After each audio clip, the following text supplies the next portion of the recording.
Selamat pagi anak-anak, bertemu kembali dengan Budiana dalam struktur teks prosedur. Kalau kemarin kita sudah mencoba belajar pengertian teks prosedur, dan hari ini kita akan mencoba mempelajari struktur teks prosedur. Struktur teks prosedur itu berarti akan membahas bagian-bagian apa saja yang ada dalam teks prosedur, atau urutannya apa aja sih yang terdapat dalam teks prosedur. Kita akan pelajari dalam pertemuan hari ini.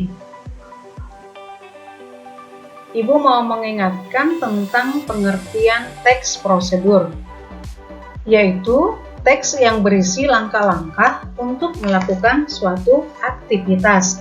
Teks tersebut adalah jenis teks yang menunjukkan dan menjelaskan sebuah proses dalam membuat atau mengoperasikan sesuatu yang dikerjakan melalui langkah-langkah yang teratur atau sistematis.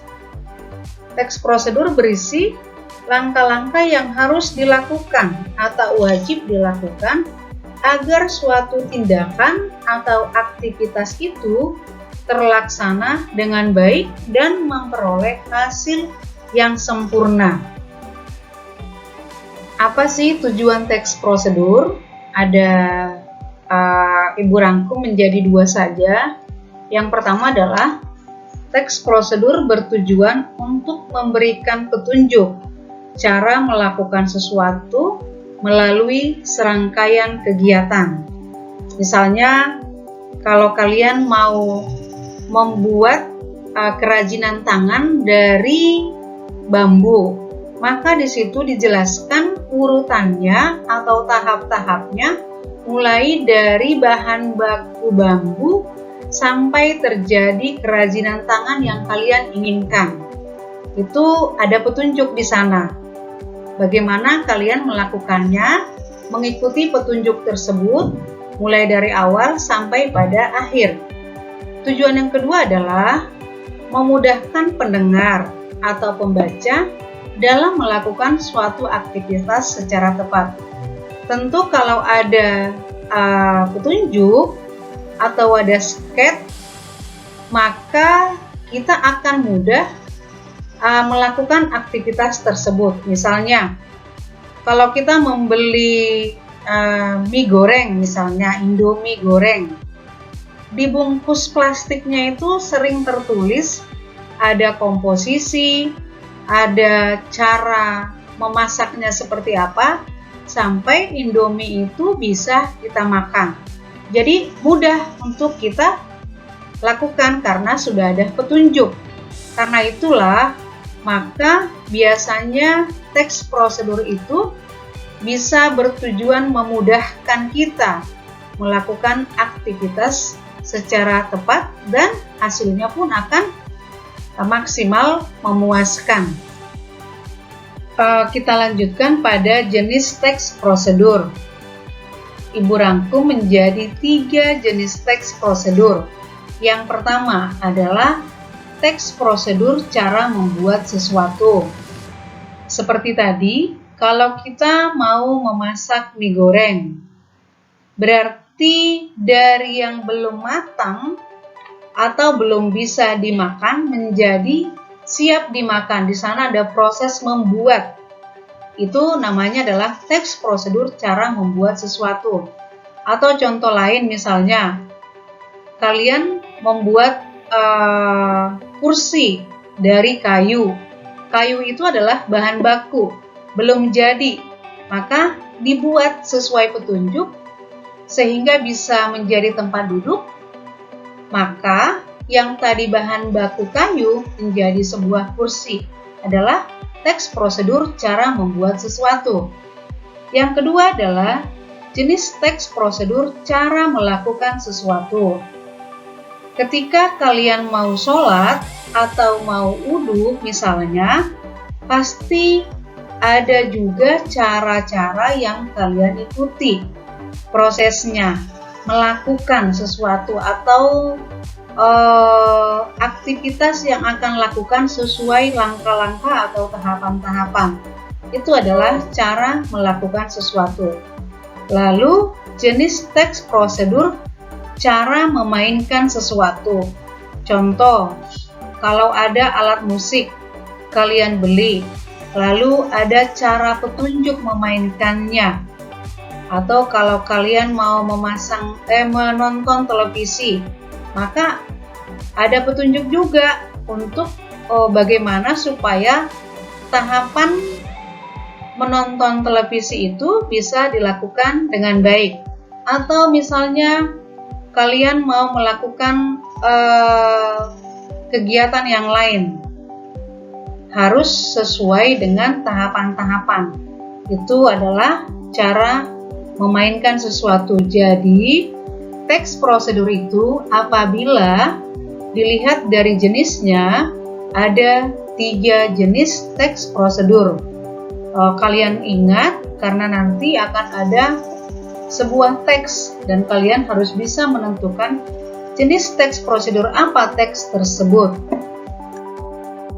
Sekarang kita pada tahap struktur teks prosedur.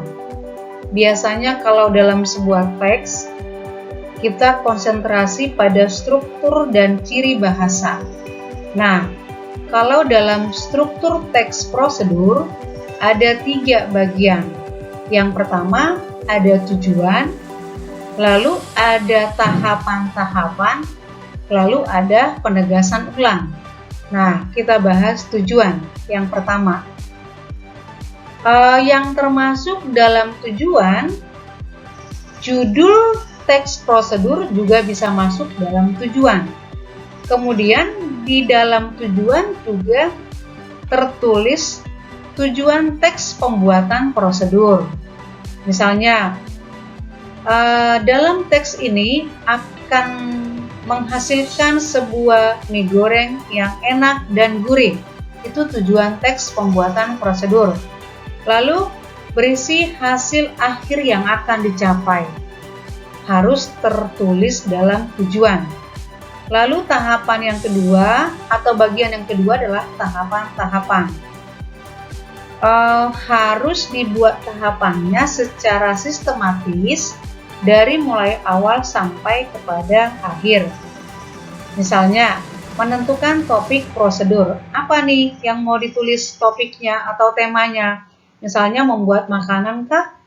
Membuat kerajinan tangan kah? Atau menyalakan sesuatu kah? Dan lain sebagainya. Setelah ditentukan topiknya, cari sumber informasi yang memuat atau yang berhubungan dengan topik prosedur tersebut. Lalu, sudah dapat sumber informasi, kembangkan informasi itu sehingga menjadi sebuah teks prosedur secara utuh. Nah, bagian yang ketiga dari struktur teks prosedur adalah penegasan ulang. Sebetulnya penegasan ulang ini sifatnya opsional. Artinya, dalam sebuah struktur teks prosedur boleh ada, boleh juga tidak ada. Tetapi kalau ada, maka hal apa saja yang harus dalam penegasan ulang? Dalam penegasan ulang itu diisi dengan kalimat yang seperlunya, tidak berlebihan. Kemudian, bukan merupakan sebuah kesimpulan. Lalu, dalam penegasan ulang juga berisi harapan atau manfaat apabila teks prosedur dijalankan dengan baik. Nah, ini adalah struktur teks prosedur. Sekarang Briana akan memberikan sebuah contoh teks prosedur dan akan kita identifikasi strukturnya. Nah, ini ada sebuah teks prosedur membuat kartu pelajar. Kalian sudah sering melakukannya. Kita akan coba identifikasi bagian-bagiannya. Prosedur membuat kartu pelajar, judul dan langkah-langkah membuat kartu pelajar sebagai berikut merupakan tujuan. Ya, tadi kan ada 3 strukturnya. Pertama tujuan, kedua tahapan-tahapan, ketiga adalah penegasan ulang. Yang termasuk di sini tujuan adalah judulnya, prosedur membuat kartu pelajar, dan langkah-langkah membuat kartu pelajar sebagai berikut. Inilah tujuan. Lalu, yang masuk dalam langkah-langkah adalah datanglah di ruang tata usaha di sekolah Anda. Itu langkah-langkah atau sistematis yang pertama yang harus dilakukan. Setelah kamu datang ke ruang tata usaha, maka mintalah form atau belangko kartu pelajar kepada pegawai tata usaha.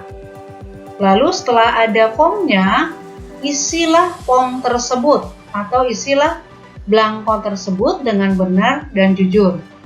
Sudah diisi, serahkan kembali form tersebut kepada pegawai tata usaha. Setelah itu, masuklah ke ruang foto untuk dipotret atau diambil fotonya, karena di kartu pelajar ada foto pelajar tersebut. Lalu setelah itu, kalau sudah jadi, silakan ambil kartu pelajar kalian. Nah, ini adalah tahapan-tahapan membuat kartu pelajar.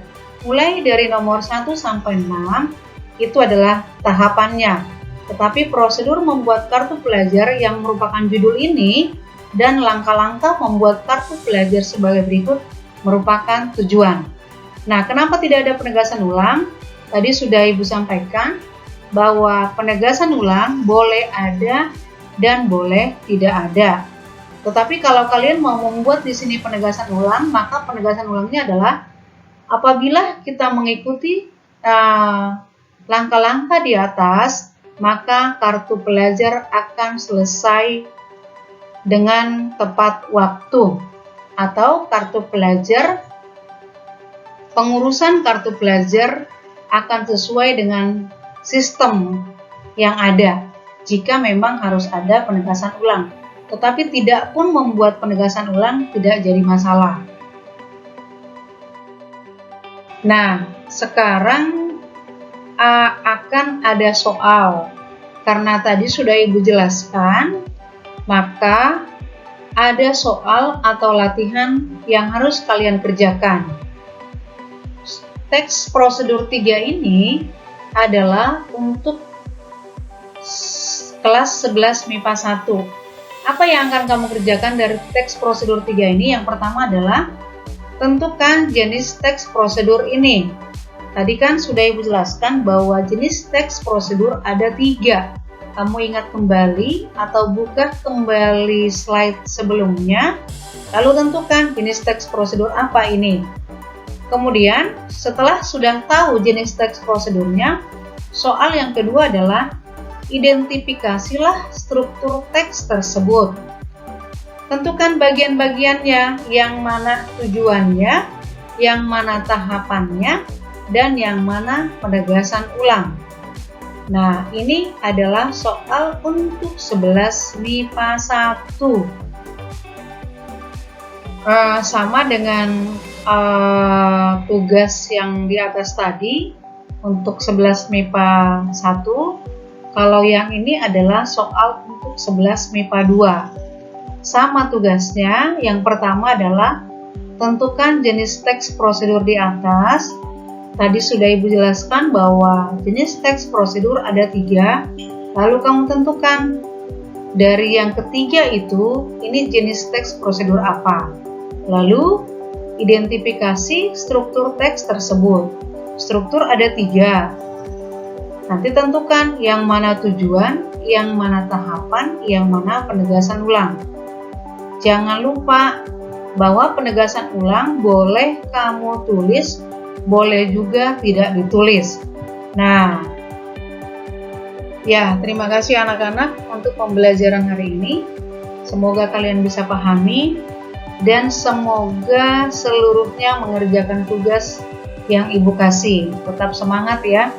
Jangan lupa like and subscribe, tulis YouTube-nya Budiana atau nyalakan notifikasinya supaya setiap pembelajaran kalian mendapatkan info tentang hal-hal apa lagi yang akan kalian pelajari selama kelas 11 dan kelas 12.